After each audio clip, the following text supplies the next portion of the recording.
ನಮಸ್ಕಾರ. 15ರಿಂದ 11ನೇ ತಾರೀಕುವರೆಗಿನ ರಾಶಿ ಭವಿಷ್ಯವನ್ನು ನೋಡೋಕ್ಕಿಂತ ಮುಂಚೆ ನಾವು ಕೆಲವು ವಿಚಾರಗಳನ್ನು ಮಾತಾಡಬೇಕಾಗುತ್ತೆ. ಇಲ್ಲಿ ಜ್ಯೋತಿಷ್ಯಗಳಲ್ಲಿ ಬಹಳ ಮೋಸ ನಡೀತಾ ಇದೆ. ಇದರಲ್ಲಿ ಎಲ್ಲರೂ ನಾವು ಜ್ಯೋತಿಷ್ಯ ಅಂತ ಅಂದ್ಕೊಂಡ್ಬಿಡ್ತೀವಿ. ಸೊ ಜ್ಯೋತಿಷ್ಯ ಅದು ಹೇಗೆ ಅಂತಂದರೆ, ನೀವೊಂದು ಬರ್ತ್ ಟೈಮ್ನ ಯಾರಿಗಾರು ಕೊಟ್ಟಾಗ ನಿಮ್ಮ ಜನ್ಮ ಸಮಯ ಕರೆಕ್ಟಾಗಿ ಅದು ನೋಟೆಡ್ ಆಗಿರಲ್ಲ. ಅವ್ರು ಏನು ಮಾಡಬೇಕು ಅಂತಂದರೆ, ನಿಮ್ಮ ಜೀವನದಲ್ಲಿ ನಡೆದಿರೋ ಘಟನೆಗಳನ್ನ ಮ್ಯಾಚ್ ಮಾಡಿ ನಿಮ್ಮ ಲಗ್ನ ಯಾವುದು ಅಂತ ಡಿಗ್ರಿ ವೈಸ್ ಕಂಡುಹಿಡಿಬೇಕು. ಇದಕ್ಕೆ BTR ಅಂತಾರೆ, ಬರ್ತ್ ರೆಕ್ಟಿಫಿಕೇಷನ್ ಅಂತ ಹೇಳ್ತಾರೆ. ಇದನ್ನು ಮಾಡೇ ಆದಮೇಲೆ ನಂತರದಲ್ಲಿ ನಿಮ್ಮ ಭವಿಷ್ಯ ನಿರೂಪಣೆ ಮಾಡಬೇಕಾದ್ರೆ ನಿಮಗೆ ಅನ್ವಯವಾಗಿರೋ ದಶೆಯನ್ನು ಅಪ್ಲೈ ಮಾಡಬೇಕು. ಎಲ್ಲರಿಗೂ ವಿಂಶೋತ್ತರ ದಶೆ ಅಪ್ಲಿಕೇಬಲ್ ಆಗಲ್ಲ.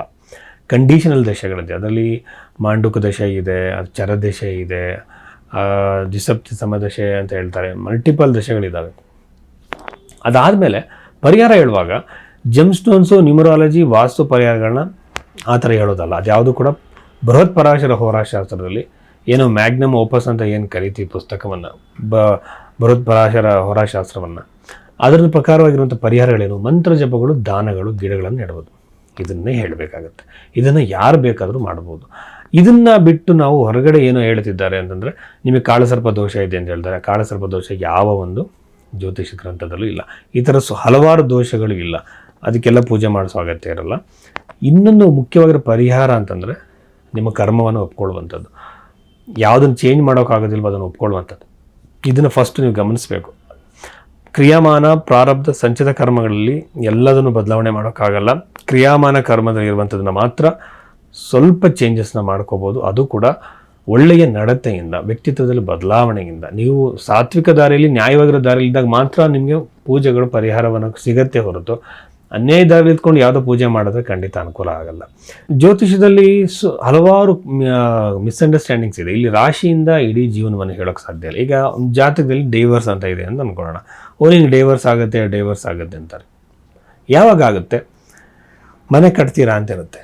ನೀವು ಮನೆ ಕಟ್ಟ ಯೋಗ ಇದೆಯಪ್ಪ ಅಂದರೆ ಯಾವಾಗ ಆಗುತ್ತೆ? ಇದು ನಾವು ಟೈಮ್ ಸಮೇತವಾಗಿ ಈ ಟೈಮ್ ಪೀರಿಯಡಲ್ಲಿ ಆಗುತ್ತೆ ಅಂತೇಳಿ ಕ್ಯಾಲ್ಕುಲೇಷನ್ ಮಾಡಿ ಹೇಳಬೇಕು. ಇದಕ್ಕೆ ನಾವು ಅಷ್ಟಕ ವರ್ಗವನ್ನು ಎಲ್ಲದನ್ನು ಕೂಡ ಅಪ್ಲೈ ಮಾಡಬೇಕಾಗುತ್ತೆ. ಅದಕ್ಕೆ ಅವ್ರ ಬರ್ತ್ ಟೈಮ್ ಸರಿ ಇರಬೇಕು. ಇವೆಲ್ಲ ಮಾಡೋದಕ್ಕೆ ಒಬ್ಬ ಜ್ಯೋತಿಷಿಗೆ ನೀವು ಅದರಾಗಿರೋ ಚಾರ್ಜಸ್ ಕೊಡಬೇಕು, ಅದರಾಗಿರೋ ಟೈಮ್ ಕೊಡಬೇಕು. ನಾನು ಜ್ಯೋತಿಷಿ ಅಂತೇಳಿ ಎಲ್ಲರೂ ಹೇಳಿದಾಗ ಇವೆಲ್ಲ ಅವ್ರು ಮಾಡ್ತಾ ಇದ್ದಾರಾ? ನಿಮ್ಮ ಬರ್ತ್ ಟೈಮ್ ಸರಿಯಾಗಿ ಇದೆಯಲ್ಲ ಅಂತ ನೋಡ್ತಿದ್ದಾರಾ? ಲಗ್ನ ಸರಿಯಾಗಿದೆಯಲ್ಲ ಅಂತ ಚೆಕ್ ಮಾಡಿದ್ದಾರಾ? ಅದಾದಮೇಲೆ ನಿಮ್ಮ ಜೀವನದಲ್ಲಿ ನಡೆದಿರೋ ಘಟನೆಗಳಿಗೆ ಅದನ್ನು ಮ್ಯಾಚ್ ಮಾಡಿ ನೋಡಿದ್ದಾರಾ? ಅದಾದಮೇಲೆ ಯಾವ ಥರ ದಶೆಯನ್ನು ಅಪ್ಲೈ ಮಾಡಿದ್ದಾರೆ?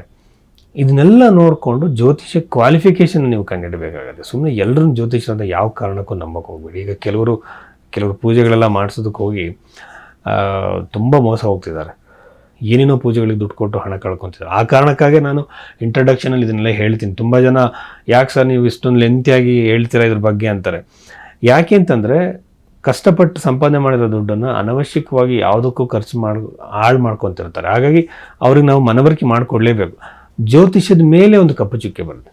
ಜ್ಯೋತಿಷ್ಯ ಸತ್ಯವಾಗಿರುವಂಥದ್ದು, ಅದು ವಿಜ್ಞಾನ, ಅದು ಯಾವತ್ತೂ ತಪ್ಪಲ್ಲ. ಬಟ್ ಇಲ್ಲೇನಾಗ್ತಿದೆ, ಅದನ್ನು ದುರುಪಯೋಗ ಪಡಿಸ್ಕೊಳ್ಳೋದ್ರಿಂದ ನಾವು ಹೇಗೆ ರಕ್ಷಣೆ ಪಡ್ಕೋಬೇಕು ಅನ್ನೋದಕ್ಕೋಸ್ಕರ ಈ ಇಂಟ್ರೊಡಕ್ಷನ್ ನಾನು ಯೂಶ್ವಲಾಗಿ ಕೊಡ್ತೀನಿ. ಮಕರ ರಾಶಿ. ಈ ಮಕರ ರಾಶಿಗೆ ಸಂಬಂಧಪಟ್ಟಂತಹ ವಿಚಾರವನ್ನು ಈ ವಾರದಲ್ಲಿ ನಡೆಯೋ ಘಟನೆಗಳ ಬಗ್ಗೆ ನಾವು ನೋಡೋದಾದರೆ, ರಾಶ್ಯಾಧಿಪತಿ ಆಗಿರುವಂತಹ ಶನಿಗ್ರಹ 3ನೇ ಮನೆಯಲ್ಲಿ ಇರುವಂಥದ್ದು ವಿನಾಕಾರಣವಾಗಿರುವಂತಹ ಸಂಚಾರವನ್ನು, ಓಡಾಟವನ್ನು ಕ್ರಿಯೇಟ್ ಮಾಡ್ತಾನೆ, ನೆಮ್ಮದಿಯನ್ನು ಹಾಳು ಮಾಡ್ತಾನೆ. ಹಾಗಾಗಿ ಸ್ವಲ್ಪ ಇದಾಗಿರಬೇಕಾಗತ್ತೆ. ಆಮೇಲೆ ಅದ್ರ ಜೊತೆಯಲ್ಲಿ ನಾನು ಇನ್ನೊಂದು ಹೇಳೋದೇನಂತಂದರೆ, ತುಂಬ ಜನ ಸಾಡೆ ಸಾತಿ ಬಗ್ಗೆ ತಲೆ ಕೆಡಿಸ್ಕೊತಾರೆ. ಸಾಡೆ ಸಾತಿ ಬಗ್ಗೆ ತಲೆ ಕೆಡಿಸ್ಕೋಬೇಡಿ. ಯಾಕೆ ಅಂತಂದರೆ, ಸಾಡೆ ಸಾತಿ ಅಪ್ಲಿಕೇಬಲ್ ಆಗೋದು ತುಂಬ ಎಫೆಕ್ಟಿವ್ ಆಗಿ ಕೆಲಸ ಮಾಡುವಂಥದ್ದು. ದಶೆ ನಡೀತಿರಬೇಕು. ಅಷ್ಟಕ ವರ್ಗದಲ್ಲೂ ಪಾಯಿಂಟ್ಸ್ ಕಮ್ಮಿ ಇರಬೇಕು, ಭಿನ್ನಾಷ್ಟಕ ವರ್ಗದಲ್ಲಿ.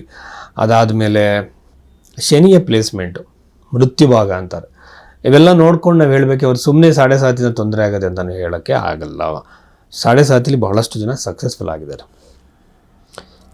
ಈಗ ಹೇಳೋದಾದರೆ, ಮುಖ್ಯವಾಗಿ ನನಗನ್ಸೋದು, ಕುಟುಂಬದಲ್ಲಿ ವೈವಾಹಿಕ ಜೀವನದಲ್ಲಿ ಕಿರಿಕಿರಿಗಳು ಕ್ರಿಯೇಟ್ ಆಗುತ್ತೆ, ನೆಮ್ಮದಿ ಹಾಳಾಗುತ್ತೆ, ಪ್ರಾಬ್ಲಮ್ಗಳು ಬರುತ್ತೆ. ಬಟ್ ವಿವಾಹಕ್ಕೆ ಪ್ರಯತ್ನ ಪಡ್ತಿರೋರಿಗೆ ಇದು ಶುಭ ಸಮಾಚಾರವನ್ನು ಕೇಳೋ ಸಾಧ್ಯತೆ ಇರುತ್ತೆ. ತುಂಬ ದಿನದಿಂದ ಹುಡ್ತಿರ್ತಾರೆ, ಸಂಬಂಧಗಳು ಬಂದಿರಲ್ಲ, ಅಂಥವ್ರಿಗೆ ಮದುವೆ ಫಿಕ್ಸ್ ಆಗುವ ಸಾಧ್ಯತೆ ಇರುತ್ತೆ.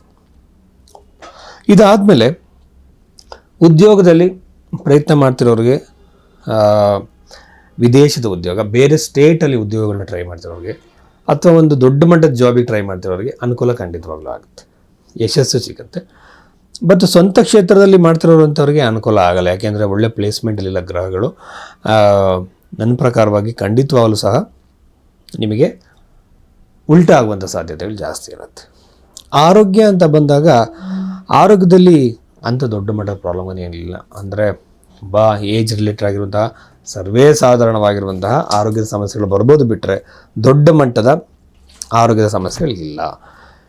ಇನ್ನು ಕುಟುಂಬದ ನೆಮ್ಮದಿ ಹೇಗಿರುತ್ತೆ ಅಂದರೆ ಅಲ್ಲೂ ಕೂಡ ಕಿರಿಕಿರಿ, ನೆಮ್ಮದಿ ಹಾಳಾಗೋದು ಮನೆಯಲ್ಲಿ, ತಮ್ಮಂದರಿಂದ, ತಂಗಿಯರಿಂದ, ನಿಮಗಿಂತ ಚಿಕ್ಕವರಿಂದ ನಿಮಗೆ ನೆಮ್ಮದಿ ಹಾಳಾಗುವಂಥದ್ದು, ಕಿರಿಕಿರಿ ಬರುವಂಥದ್ದು, ಟೆನ್ಷನ್ ಆಗುವಂಥದ್ದು, ಇವೆಲ್ಲ ಸಾಧ್ಯತೆಗಳಿರುತ್ತೆ. ಇನ್ನು ಸಡನ್ ಗೇನ್ಸ್ ಇದೆಯಾ ಅಂತಂದರೆ ಖಂಡಿತವಾಗ್ಲೂ ಇಲ್ಲ. ಪಿತ್ರಾರ್ಜಿತವಾಗಿ ಬರುವಂಥದ್ದಾಗಿರ್ಬೋದು, ದುಡ್ಡೆಲ್ಲ ಸಿಗಾಕೊಂಡಿರುತ್ತೆ, ಬಿಸ್ನೆಸ್ಸಲ್ಲಿ ಸಿಗಾಕೊಂಡು ಈ ದುಡ್ಡು ಎಲ್ಲ ಬರುತ್ತಾ ಅಂತಂದರೆ ಈ ಸಾಧ್ಯತೆ ಭಾಳ ಕಡಿಮೆ ಇದೆ. ಅಷ್ಟಮ ಸ್ಥಾನ ಅಷ್ಟು ಚೆನ್ನಾಗಿಲ್ಲ. ಹಾಗೆ ನಾನು ನಿಮಗೆ ಹೇಳೋದು, ದೊಡ್ಡ ಇನ್ವೆಸ್ಟ್ಮೆಂಟ್ಗಳು ಮಾಡೋದು ಬೇಡ. ಆಮೇಲೆ ನಿಮಗೇನಾದರೂ ಸ್ವಲ್ಪ ಮುಂದಕ್ಕಾಗಿ ಲೀಗಲ್ಲಾಗಿ ಓದೋಕ್ಕಿಂತ ಕಾಮನಾಗಿ ಮಾತಾಡಿ ಬಗೆಹರಿಸ್ಕೊಳ್ಳೋದಕ್ಕೆ ಟ್ರೈ ಮಾಡಿ. ಈ ಥರ ಅವಕಾಶಗಳು ಒಳ್ಳೆಯದು. ಇನ್ನು ಬಿಸ್ನೆಸ್ ವ್ಯವಹಾರ ಮಾಡ್ತಿರೋರಿಗೆ ಖಂಡಿತವಾಗಲೂ ಕೂಡ ಲಾಭದಾಯಕವಾಗಿದೆ.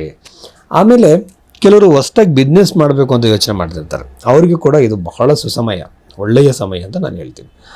ಇದಾದಮೇಲೆ 6ನೇ ಮನೆಯಲ್ಲಿರುವಂಥ ಗುರುಗ್ರಹವನ್ನು ನೋಡಿದ್ರೆ ತುಂಬ ಒಂದು ರೀತಿ ನೆಮ್ಮದಿ ಹಾಳಾಗುವಂತಹ ಸಾಧ್ಯತೆಗಳು ಹೆಚ್ಚಾಗಿದೆ. ದತ್ತಾತ್ರೇಯ ಸ್ವಾಮಿನ ಪೂಜೆ ಮಾಡಬೇಕು.